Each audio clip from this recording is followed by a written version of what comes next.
fiable, elle y détecte des conditions susceptibles d'abriter la vie. Si de telles conditions existent si proches de nous, que pourrait-on découvrir dans une autre galaxie, sur une planète identique à la Terre?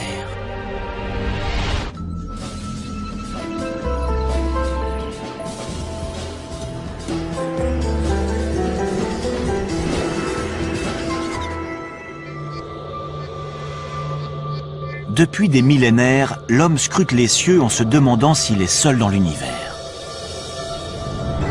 Aujourd'hui, nous n'avons jamais été aussi près de pouvoir répondre à cette question. Certains scientifiques sont même convaincus que nous pourrions voir nos premiers cousins extraterrestres dans un avenir très proche. J'espère que ce sera dans les 10 ans à venir, mais de préférence la semaine prochaine. Le plus tôt sera le mieux. En prime, on pourrait s'apercevoir que ces extraterrestres n'habitent pas de lointaines planètes dans des galaxies inconnues, mais juste à notre porte, au cœur de notre propre système solaire. Les chercheurs sont sur le point d'obtenir des preuves de leur existence dans des milieux particulièrement hostiles.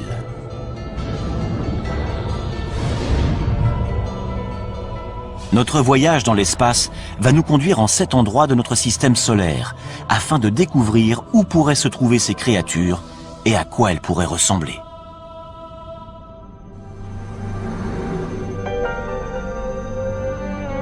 Les planètes de notre système présentent un environnement extrêmement inhospitalier. La vie telle que nous la connaissons y périrait instantanément.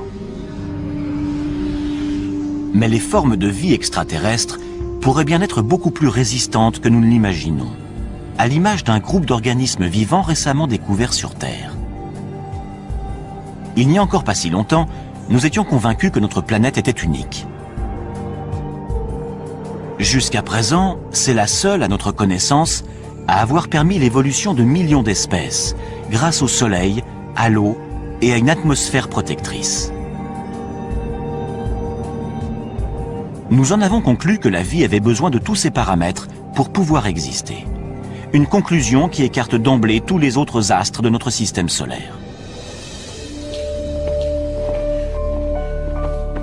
Puis les biologistes se sont mis à fouiller les recoins les plus inaccessibles et les plus ingrats de notre planète. À leur grande surprise, ils y ont trouvé des organismes vivants et respirants. Ils les ont baptisés organismes extrémophiles.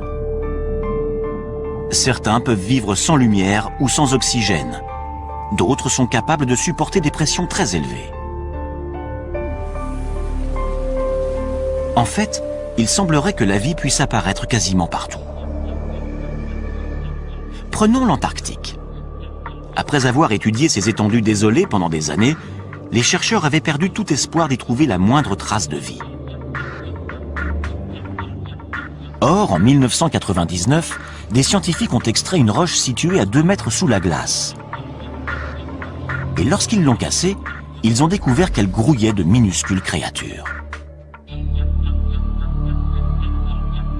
Par moins 56 degrés et à 2 mètres sous la glace, la vie a réussi à s'installer. Les biologistes découvrent de plus en plus de formes de vie.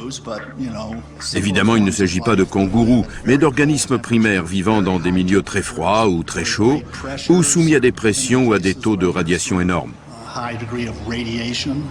La vie est parvenue à coloniser des endroits beaucoup plus diversifiés qu'on ne le pensait au sein même de notre planète.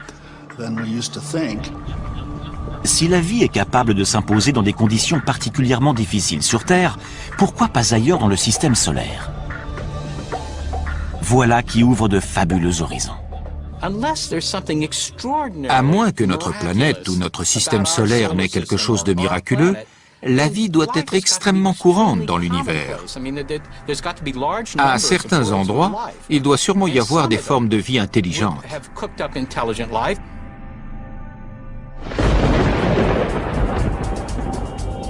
À l'origine, nous étions tous des créatures extrémophiles. La Terre était alors une planète aussi inhospitalière que les autres. Durant le premier milliard d'années de son existence, elle a été impitoyablement bombardée par des débris cosmiques. Ces impacts ont transformé la surface du globe en fournaise bouillonnante, où rien ne pouvait survivre. Mais une fois que le système solaire s'est mis en place et que la Terre a commencé à se refroidir, l'eau est apparue, ce qui a constitué la première étape de la vie. En 1953, le biologiste Stanley Miller a démontré lors d'une expérience en laboratoire que la vie sur Terre était née de façon très simple. Il a mélangé de l'hydrogène, du méthane, de l'ammoniac et de l'eau, tous les composants de l'atmosphère terrestre primitive. Puis, il a soumis cette solution à des arcs électriques censés reproduire des éclairs. Les résultats obtenus ont ébranlé le monde entier. Le chercheur est ainsi parvenu à créer des acides aminés, les molécules organiques à la base de toute vie.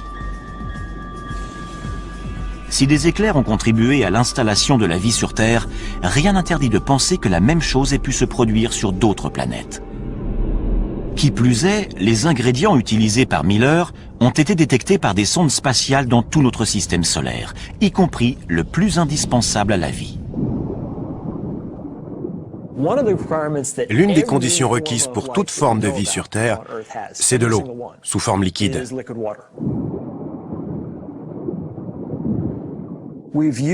C'est la présence d'eau qui a guidé notre quête de milieux habitables.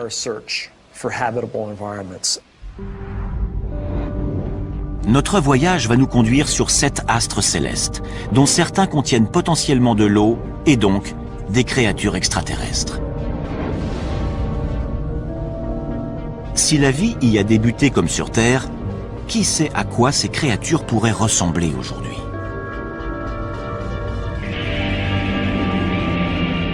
Commençons par la planète la plus emblématique, située non loin de la nôtre, Mars.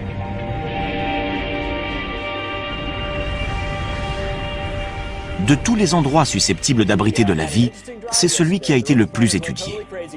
Le premier qui découvrira des Martiens, s'ils existent, c'est Steve Squyres, le responsable des observations pour la NASA. Mars a toujours exercé un attrait particulier sur les hommes. On sait depuis très longtemps que cette planète est sans doute celle qui ressemble le plus à la Terre. Elle possède en effet une atmosphère et des saisons. Mais l'homme y périrait rapidement car l'air y est rare. Seulement 1% de ce qu'il représente sur notre planète au niveau de la mer. Mars occupe également une position très défavorable dans le système solaire. Elle se trouve à proximité de la ceinture d'astéroïdes. Et comme son atmosphère est trop mince pour la protéger, elle est constamment bombardée de corps célestes. Les tempêtes et les vents violents qui balayent son sol sablonneux durant des semaines entières créent des tornades qui peuvent atteindre les 8 km de haut. La température de 0 degré à l'équateur en milieu de journée tombe à moins 70 degrés durant la nuit.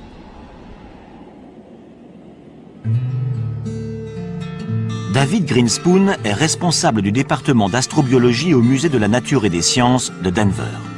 Pour lui, Mars est victime de sa petite taille. Quand je prends un café en hiver, je sais qu'un petit expresso va refroidir plus rapidement qu'un grand café. Plus un objet est gros, plus il va rester chaud longtemps, car son cœur est davantage protégé du froid. Pour les planètes, c'est la même chose. Une petite planète refroidira plus tôt dans son histoire qu'une grosse planète comme la Terre, qui va rester chaude durant des milliards d'années. Et ça va favoriser la vie. En dépit de ses désavantages, Mars a toujours fasciné les scientifiques, car sa surface semblait porter des traces de vie.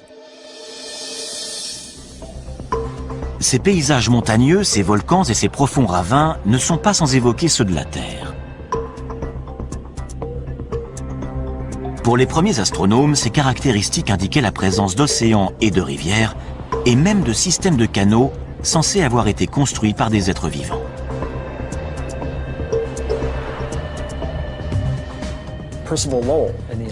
En voyant ça, Percival Lowell, un astronome américain, a pensé que des tracés aussi rectilignes et réguliers étaient forcément le produit d'une forme de vie intelligente. Il avait raison. Le problème, c'est que la vie était du mauvais côté du télescope. À travers la lunette, son œil et son cerveau ont extrapolé des choses qui n'étaient pas là. Lowell n'est pas le seul à avoir été le jouet de son imagination. Lorsque la sonde Viking 1 a envoyé ce cliché, de nombreux scientifiques se sont demandé s'il s'agissait d'un visage humain créé par les Martiens à leur propre image. En survolant la surface de la planète rouge, on s'aperçoit que son aspect est en réalité beaucoup plus commun. Ce ne sont donc pas les Martiens qui ont bâti ces structures monumentales. Ce qui ne veut pas dire qu'il n'y a pas de vie sur Mars.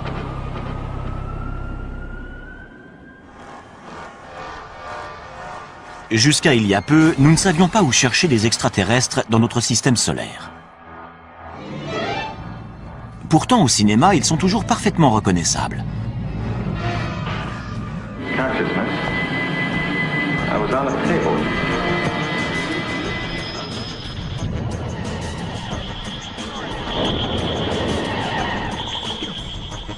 En général, ils sont très proches de nous autres terriens. Hostiles ou adorables, nous les imaginons comme des versions mutantes de nous-mêmes. Ils ont 2 bras, 2 jambes, un nez, une bouche et aucun sens de l'humour dans les films. Seth Shostak est astronome au SETI, l'institut de recherche d'une intelligence extraterrestre situé en Californie. Son travail consiste à écouter les ondes radio que pourrait émettre une lointaine société extraterrestre. Il n'y a aucune raison qu'ils nous ressemblent, qu'ils pensent comme nous ou qu'ils aient un langage. Rien que sur Terre, la nature peut prendre des formes très variées. S'il y a de la vie sur Mars, comment pourrait-elle survivre dans des conditions pareilles? Depuis les années 60, les scientifiques ont envoyé des dizaines de sondes sur la planète rouge. Les premières images de ces paysages désolés ont rapidement anéanti tout espoir d'y trouver des êtres dotés d'intelligence. Pour autant, Mars n'a pas livré tous ses secrets. S'il n'y a aucune preuve de canaux creusés par des Martiens, en revanche, il y a des traces indiquant une ancienne présence d'eau. À un moment donné de son histoire, la planète rouge a donc peut-être été bleue. Si on remonte 3,5 milliards ou 4 milliards d'années en arrière, Mars avait une atmosphère plus épaisse, de l'eau en surface et peut-être même de la vie. Mais les conditions devenant plus rudes, la vie a dû s'adapter. Ainsi, la vie aurait pu réussir à s'adapter sans disparaître. Car il existe peut-être encore de l'eau, sous forme liquide, dans le sous-sol. On a découvert ce qui ressemble à des rigoles sur des flancs de cratères. Et il y a des signes qui prouvent que ces rigoles se sont formées très récemment, il y a quelques années. Avec son absence d'eau en surface, ses températures glaciales et son atmosphère très mince, Mars ne pourrait abriter qu'un seul type de créature. Des extrémophiles. Aucun autre organisme ne parviendrait à se développer dans des conditions aussi difficiles.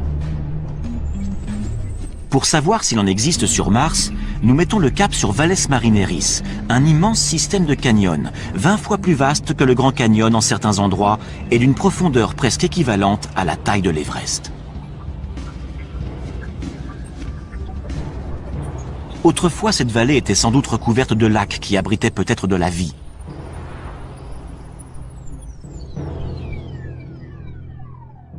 L'eau s'étant évaporée, les organismes vivants auraient pu évoluer pour s'adapter à leurs nouvelles conditions de vie. On ne saura à quoi ressemblent ces créatures extrémophiles qu'une fois qu'on les aura trouvées. Mais elles pourraient être semblables à celles qui existent dans les endroits les plus inhospitaliers de notre planète. Voici des biologistes hors du commun. Il s'agit d'astrobiologistes qui traquent les espèces terrestres qu'on serait susceptible de retrouver dans l'espace. Rocco Mancinelli est l'un d'eux, et il recherche des organismes extrémophiles martiens. Si certains se sont enterrés, comme c'est vraisemblablement le cas, que s'est-il passé? Ils ont trouvé des poches d'eau salée. Et qui peut vivre dans de l'eau salée? Des organismes halophiles.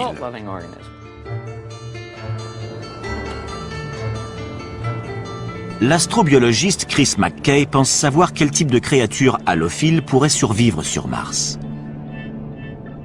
Des créatures semblables à celles qu'il a découvertes dans l'un des endroits les plus secs et les plus salés du globe. Ce qui pose problème sur Mars, comme dans la vallée de la mort, c'est la sécheresse. C'est ce à quoi la vie a le plus de mal à s'adapter. Il y a des milliers d'années, un lac salé recouvrait la vallée de la mort, de la même façon que des lacs recouvraient les canyons de Mars. On approche. C'est encore un peu humide. On croirait que cette grande étendue blanche est stérile. Eh bien, en creusant, on a trouvé des couches d'algues et de bactéries. Elles vivent dans un environnement qui est très différent de celui qu'on trouve en surface. Voilà un endroit qui semble mort et pourtant, il suffit de gratter un peu pour y trouver de la vie. Cette couche d'algues vertes subsiste grâce à l'eau et à la lumière qui filtre à travers la croûte de sel. À son tour, cette algue nourrit les micro-organismes halophiles. Des structures désertiques de ce type, d'anciens lacs salés et asséchés, on va aussi en trouver sur Mars. Les déserts de sel ne sont pas les seuls endroits qui pourraient abriter des formes de vie martienne. La planète compte également de gigantesques volcans, dont certains 5 à 6 fois plus grands que ceux qu'on trouve sur Terre. L'astrobiologiste Penny Boston est spécialiste des tunnels de lave.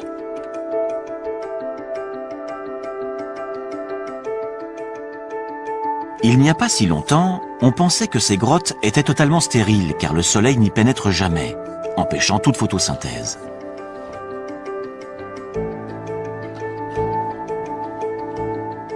Mais dans ces tunnels de lave près d'Albuquerque, au Nouveau-Mexique, la scientifique a découvert de la vie. On sait qu'il y a énormément de tunnels de lave sur Mars. Donc ici, on a l'occasion d'étudier leur formation et les organismes qui y vivent.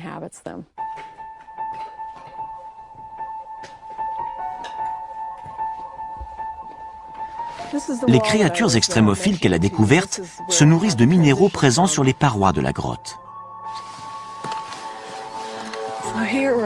Quand on s'approche, on voit des taches blanches à la surface du basalte noir.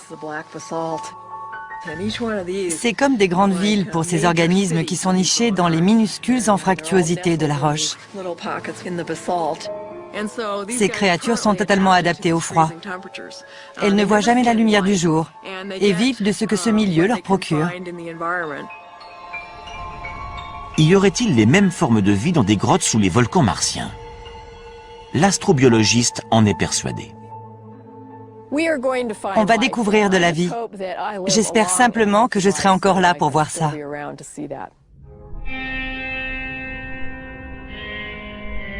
Nous avons peut-être déjà côtoyé des Martiens sans le savoir. Non pas en nous rendant sur leur planète, mais en les recevant sur la nôtre. Il y a 16 millions d'années, un astéroïde s'est écrasé sur Mars et a propulsé une roche de 2 kilos dans l'espace. Cette roche s'est dirigée vers la Terre et a atterri en Antarctique. 2 scientifiques de la NASA, David McKay et Everett Gibson, ont eu la surprise de découvrir des fossiles à l'intérieur. L'eau a creusé de minuscules tunnels dans la roche. Et dans ces tunnels, les 2 chercheurs ont trouvé ce qu'ils pensent être des traces de vie bactérienne. Ce sont des microbes morts, fossilisés. À certains endroits, on ne voit plus leur forme, simplement l'empreinte qu'ils ont laissée. Des êtres vivants venus de Mars? Peut-être. Notre équipe est convaincue qu'il s'agit d'organismes vivants fossilisés. On ne l'a pas encore établi avec certitude, donc beaucoup de gens sont encore sceptiques, mais on continue à rassembler des preuves. Les résultats sont concluants. Notre but est de démontrer qu'il s'agit bien de fossiles d'êtres vivants. Et les recherches ne font que commencer. En mai 2008, la NASA a envoyé sur Mars une sonde baptisée Phoenix. Elle a recueilli des fragments de glace et transmis des milliers de clichés avant de cesser de fonctionner en novembre 2008. la NASA projette maintenant d'envoyer des scientifiques sur Mars. S'ils ne rencontrent pas les petits hommes verts de nos fantasmes, en revanche, ils pourraient bien rencontrer de la vie. Mais sous quelle forme? Sans doute des créatures souterraines capables de survivre avec très peu d'eau.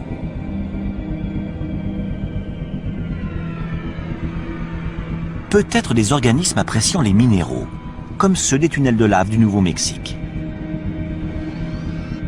Une découverte de ce type aurait une portée colossale. Cela prouverait que la vie n'existe pas que sur Terre, mais également sur une planète toute proche. S'il s'agit bien de microbes, même morts depuis des milliards d'années, ça nous apprendra quelque chose de très intéressant, à savoir que la vie s'est développée sur une autre planète. Cette information démontrerait que la vie n'est pas quelque chose d'extraordinaire, un miracle exclusivement terrien, mais qu'au contraire, elle peut exister partout. Mars n'est que la première étape de notre voyage. Notre quête va maintenant nous conduire sur des astres où les conditions sont d'une rigueur extrême et où la vie semble encore plus improbable.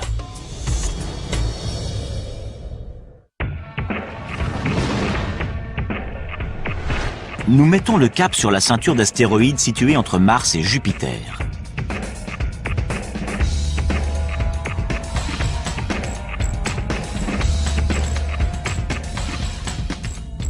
Une fois celle-ci dépassée, nous arrivons à proximité de Jupiter. C'est la plus grande planète de notre système solaire, mais elle est particulièrement hostile à la vie en raison de ses gaz toxiques et de sa pesanteur très importante.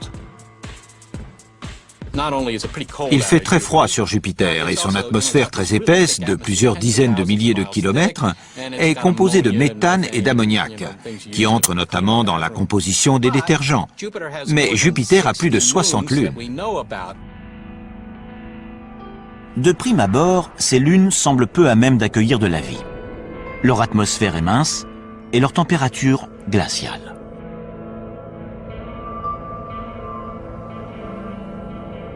Sur Callisto, il fait moins 250 degrés.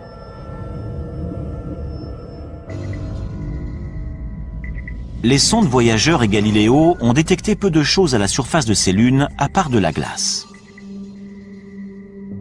À une exception près.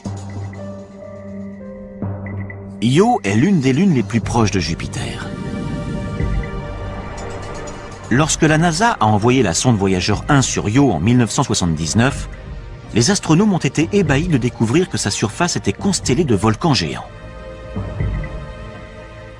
Io est l'astre qui connaît l'activité volcanique la plus intense de tout notre système solaire. Il crache constamment des matériaux. Qu'est-ce qui peut bien faire bouillonner l'intérieur de cette lune? Étrangement, c'est la force gravitationnelle de Jupiter. La planète géante exerce une force d'attraction phénoménale sur ses satellites. Plus ils sont proches, plus la force d'attraction est importante. Cette dernière provoque même des déformations de leur croûte. Certaines de ces lunes ont des orbites elliptiques. À proximité de Jupiter, leur croûte s'étire. Lorsqu'elles s'éloignent, leur croûte reprend sa forme sphérique. C'est ce mouvement constant qui provoque d'importantes frictions internes et génère de la chaleur, à l'image de deux bâtons que l'on frotte pour provoquer des étincelles.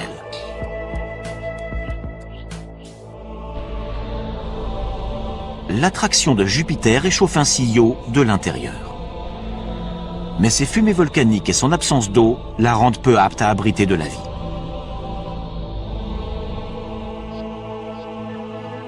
Les autres grandes lunes de Jupiter sont plus éloignées, ce qui leur garantit une surface calme.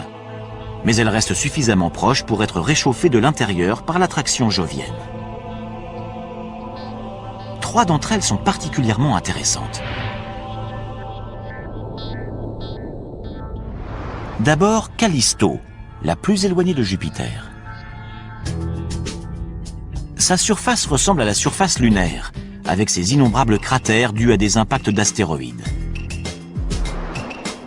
Ces impacts ont pu faire fondre temporairement la glace, permettant à la vie de s'installer.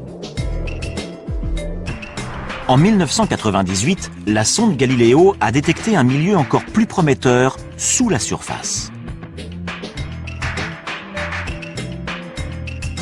Les roches radioactives et l'énorme pression qui règne en son centre génèrent de la chaleur. Cette dernière a pu faire fondre la glace de l'intérieur, créant ainsi un océan souterrain. Et qui dit océan souterrain, dit peut-être vie souterraine. Ensuite, en nous rapprochant de Jupiter, nous découvrons sa plus grande lune, Ganymède, dont la surface est elle aussi très accidentée. Son relief fait penser à celui d'un pneu. Ces points brillants sont des cratères pouvant mesurer jusqu'à 5 km de diamètre et probablement recouverts de glace. Ces photos nous donnent un bon aperçu de l'endroit où la vie pourrait se cacher. On y voit des glaciers en mouvement.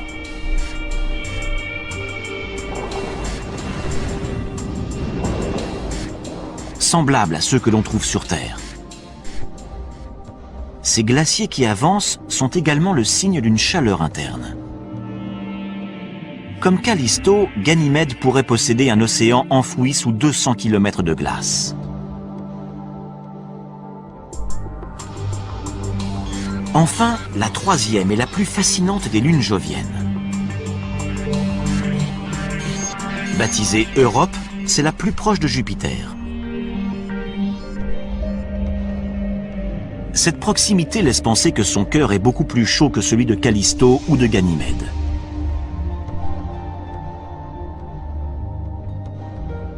Cependant, sa surface est totalement gelée.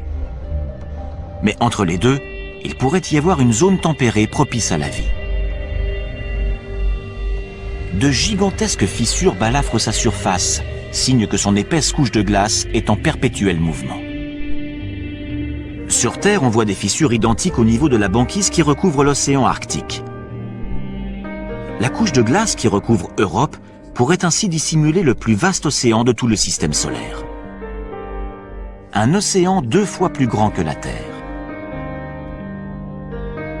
Notre planète ne serait donc pas la seule à posséder de l'eau sous forme liquide. Et cette eau pourrait être porteuse de vie.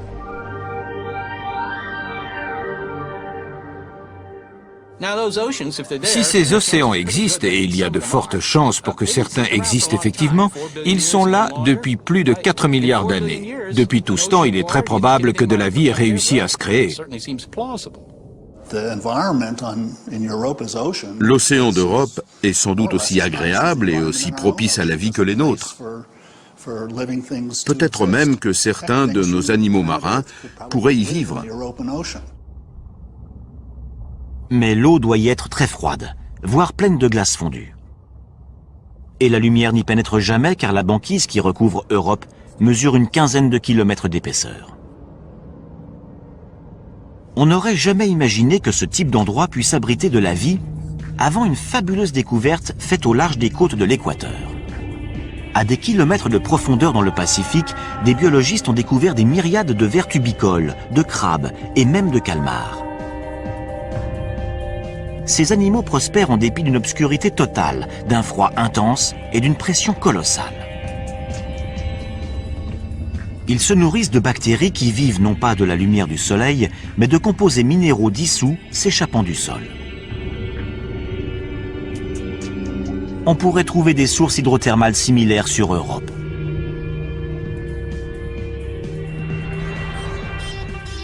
Afin de le vérifier, les scientifiques de la NASA aimeraient envoyer un robot sur place. D'autres voudraient envoyer un cryobo, un robot perforateur qui ferait fondre la glace et enverrait une sonde dans le liquide situé en dessous. Ce n'est pas difficile à faire.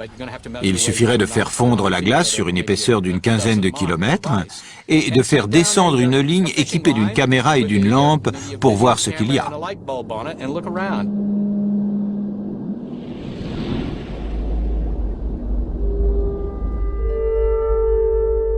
On ne peut pas exclure la possibilité que des formes de vie évoluées s'y soient développées. Peut-être même aussi évoluées que celles qu'on trouve chez nous. Mais il est plus probable qu'on n'y découvrirait que des microbes. De quoi révolutionner cependant notre approche de la naissance et de l'évolution de la vie.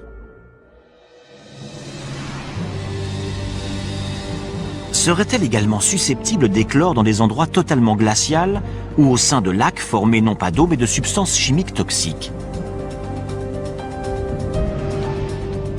Pour le savoir, il nous faut poursuivre notre voyage dans l'espace. Nous sommes maintenant à des milliards de kilomètres du Soleil, à des milliards de kilomètres de sa chaleur et de sa lumière. Nous dépassons Jupiter pour arriver à la deuxième plus grande planète du système solaire, Saturne.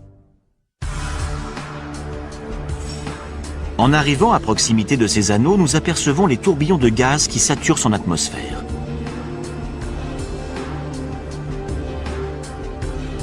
Nous ressentons également son attraction, moindre que celle de Jupiter, mais néanmoins considérable. Nous continuons à avancer, car il n'y a aucune chance de trouver de la vie sur les anneaux de Saturne. Ils sont composés de roches et de glace qui vont de la taille d'un grain de sucre à celle d'une maison.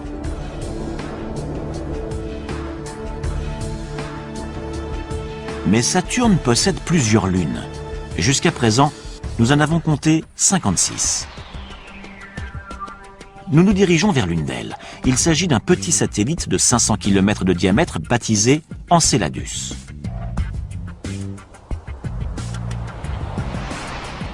Ici, la pesanteur est très faible par rapport à la Terre. Et l'atmosphère quasi inexistante. Enceladus réfléchit pratiquement toute la lumière qu'il reçoit, ce qui en fait le corps le plus brillant du système solaire. Les scientifiques pensaient jusqu'alors qu'il y faisait trop froid pour que la vie s'y développe. Mais ils se trompaient. En 2005, après 7 ans de voyage, la sonde Cassini s'est approchée de cette petite lune et il y a détecté quelque chose qui a stupéfié la principale observatrice de la mission, Caroline Porco. Voici l'image qui nous a arrêtés. On était sous le choc.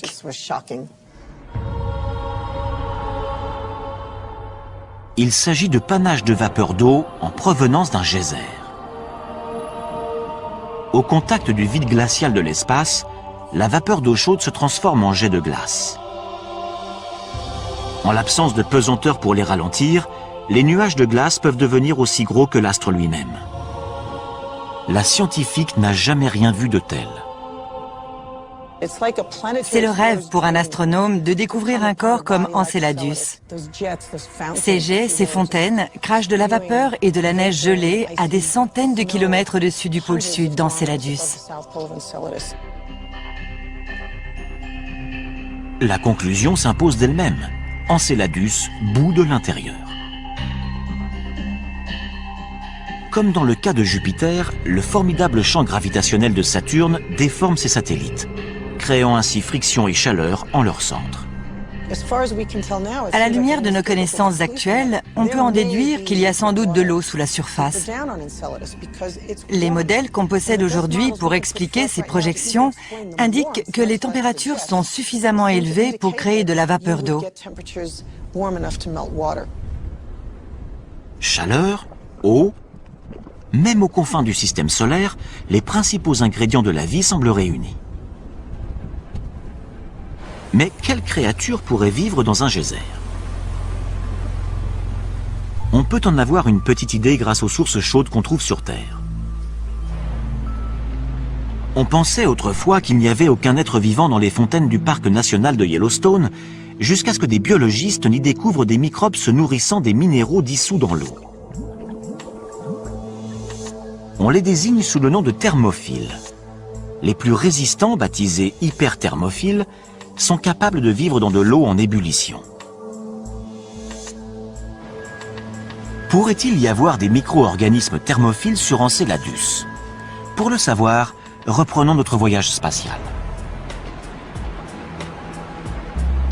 Les températures à proximité de la surface avoisinent les moins 200 degrés, trop froides pour espérer y trouver de la vie. Mais y en aurait-il dans les eaux chaudes situées en profondeur? Dans l'épannage de vapeur d'eau au-dessus d'Enceladus, la sonde Cassini a détecté du gaz carbonique et du méthane, des éléments susceptibles de nourrir la vie sous la surface, de la même façon que les minéraux des sources de Yellowstone nourrissent les microbes. Cet astre contient très probablement de l'eau à l'intérieur. Il a également montré qu'il possédait des composés organiques simples et d'autres éléments qui lui confèrent un intérêt astrobiologique indéniable au sein de notre système solaire. Et les bonnes surprises ne s'arrêtent pas là. Les astronomes ont également découvert des signes prometteurs sur Titan, une autre lune de Saturne. Mais c'est sans doute la moins à même d'abriter de la vie.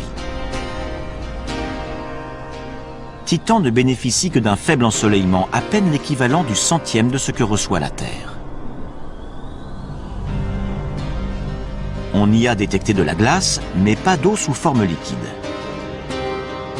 Et avec des températures de moins 200 degrés, cette glace est dure comme de la pierre. Dans ces conditions, qu'est-ce qui pourrait faire de cet astre un lieu propice à la vie extraterrestre? Par bien des aspects, Titan ressemble à la Terre, mais pas à celle que nous connaissons aujourd'hui.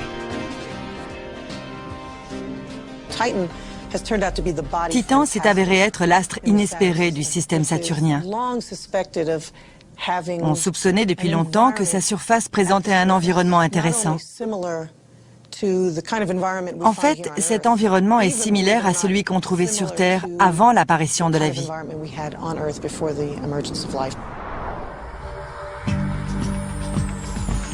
Titan a tellement intrigué les membres de l'équipe de Caroline Porco que la sonde Cassini y a largué un module en 2005. C'est la mission de terrain la plus lointaine jamais effectuée. Mais le module n'a détecté que des crêtes et des plaines. Par la suite, un survol de la sonde Cassini a révélé la présence d'un littoral. Puis, ce sont des centaines de lacs qui sont apparus, dont un plus étendu que les grands lacs nord-américains.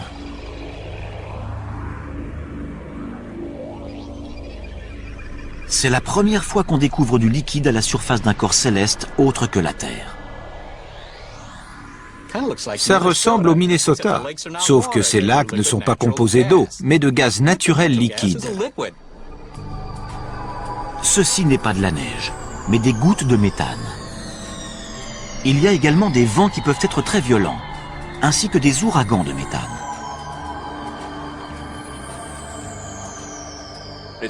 Le méthane se comporte de la même façon que l'eau.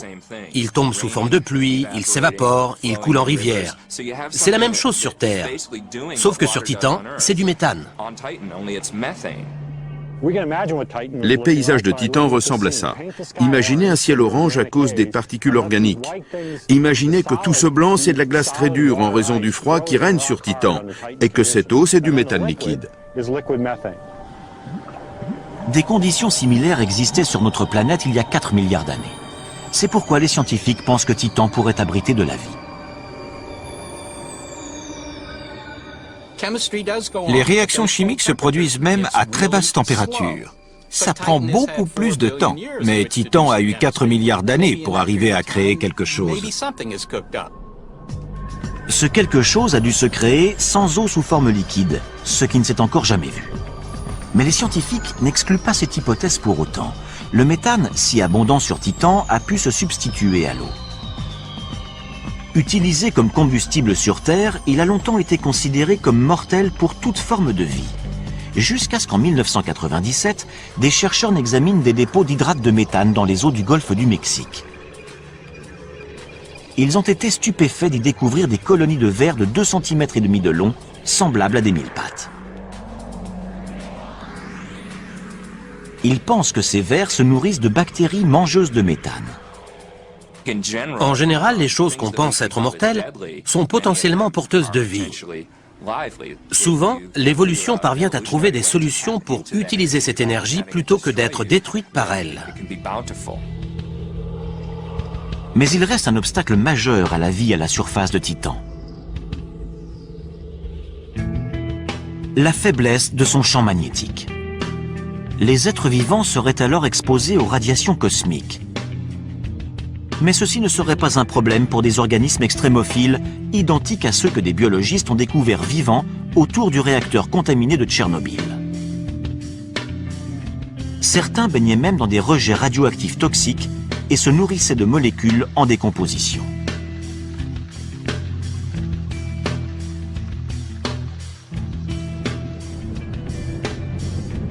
Il est possible que la vie sur Titan ait pu s'adapter de la même façon. Ces lacs de méthane abritent peut-être des bactéries amatrices de substances chimiques.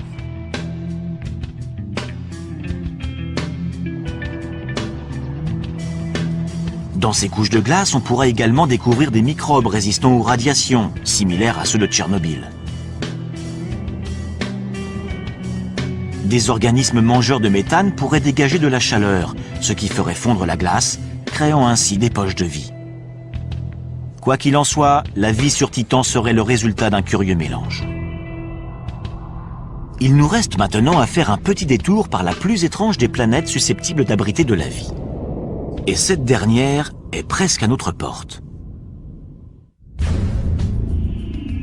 Notre voyage touche à sa fin.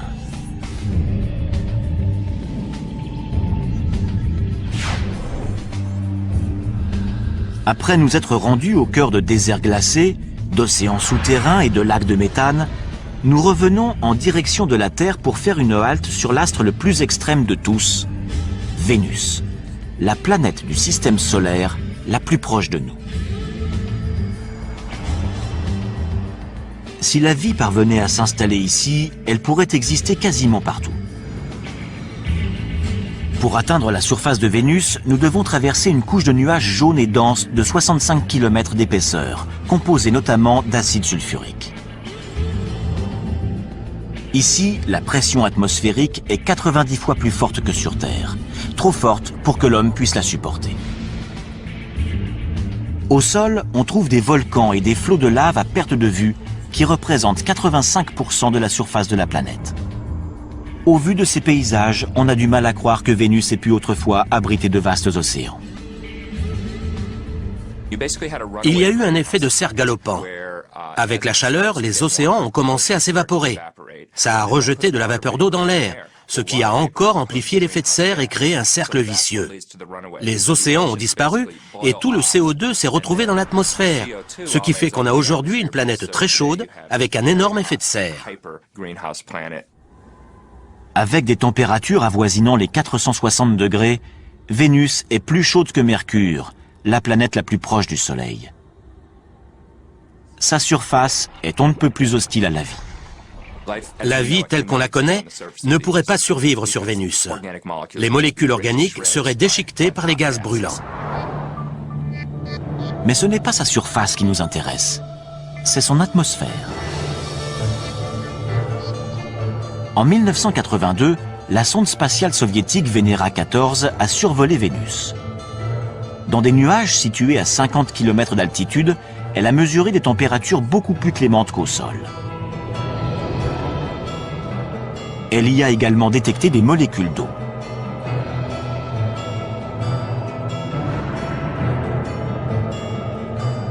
Jusqu'à présent, toute l'eau que nous avons découverte au-delà de la Terre était sous forme solide. Il n'y a que dans les nuages au-dessus de Vénus que nous l'avons trouvée sous forme de vapeur, où la vie pourrait se développer. Mais les nuages vénusiens sont aussi composés de gouttelettes d'acide sulfurique. Or, on pensait que rien ne pouvait vivre dans cette substance. Jusqu'à ce que des scientifiques n'analysent les eaux hyperacides s'échappant d'une mine californienne.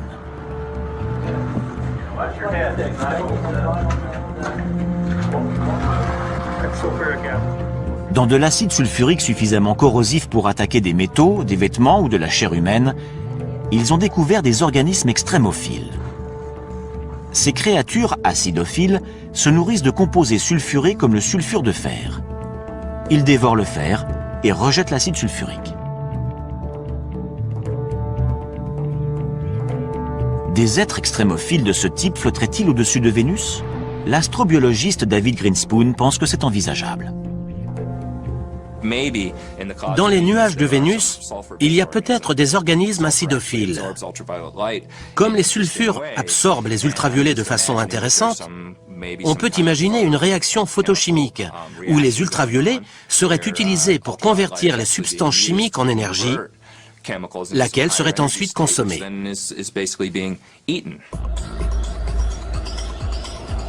À quoi pourraient bien ressembler ces organismes extraterrestres s'ils existent? Il faudrait qu'ils supportent une chaleur et une pression atmosphérique énormes. Ils devraient aussi s'accommoder de concentrations acides phénoménales. Ce pourrait être une version plus résistante des créatures extrémophiles découvertes dans cette mine de Californie. On n'arrête pas de découvrir de la vie dans des endroits qu'on pensait inhabités. Donc, quand on entend « c'est impossible qu'il y ait de la vie dans les nuages vénusiens », il faut être très méfiant parce que ça traduit simplement notre ignorance ou notre manque d'inventivité.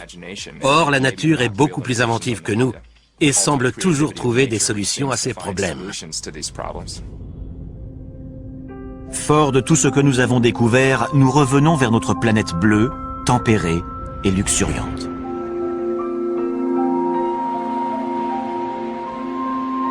Nous savons désormais que les environnements les plus extrêmes sont capables d'abriter des êtres vivants.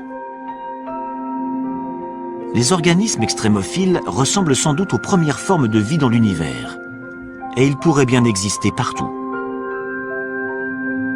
Ces formes de vie très simples auraient-elles pu donner naissance à des êtres intelligents quelque part dans le cosmos?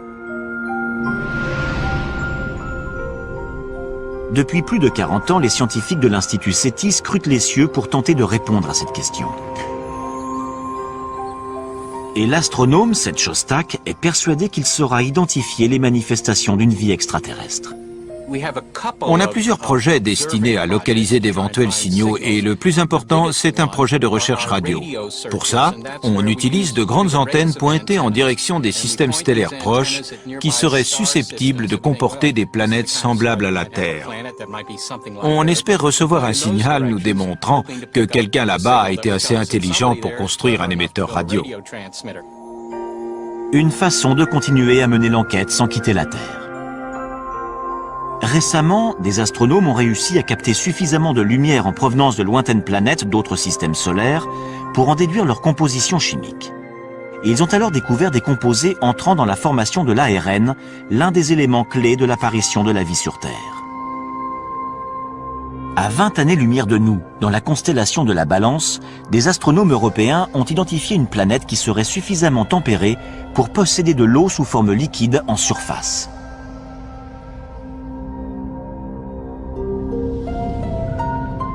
Dans les années 70, 4 sondes ont été envoyées dans l'espace.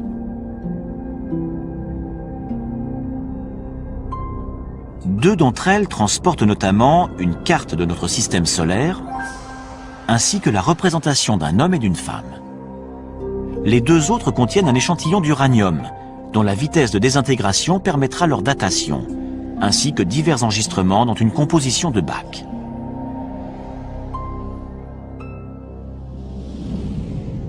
Mais nous n'aurons pas de réponse à ces messages spatiaux de sitôt, car ces cartes postales de la Terre mettront 80 000 ans avant d'atteindre l'étoile la plus proche.